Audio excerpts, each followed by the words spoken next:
We will halve inflation this year to ease the cost of living and give people financial security.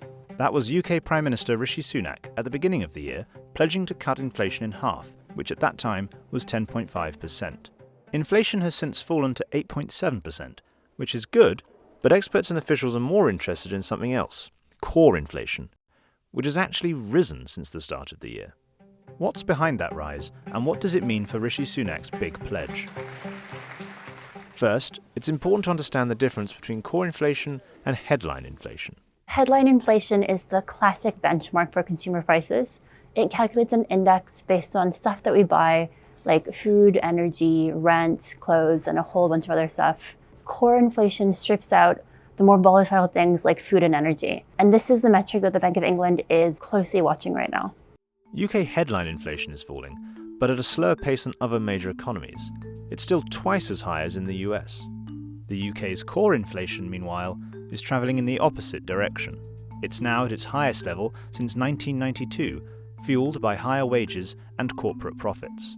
One of the big drivers of this is services. So that's prices for things like air travel, cultural goods, other kinds of services. This is in contrast with the US and the Eurozone, where core inflation has been coming down recently. In the US, one of the big reasons for this was the cooling of housing rental prices.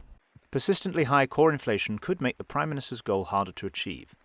The Treasury Chief says the target of around 5% inflation is still possible, but it won't be easy. I think the sweet spot for the UK economy in terms of our long-term competitiveness is if we can do the best of what European countries do in terms of investment in skills, investment in infrastructure, but have that US dynamism, innovation spark.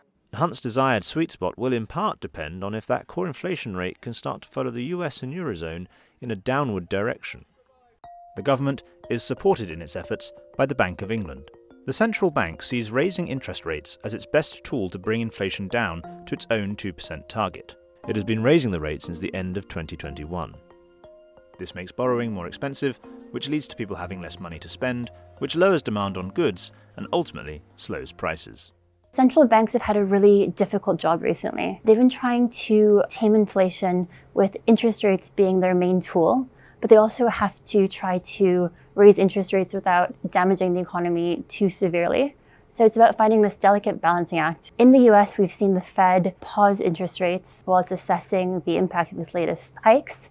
But it does look like in the UK, because of this persistently high inflation, the BOE is unlikely to be able to pause its hiking cycle anytime soon.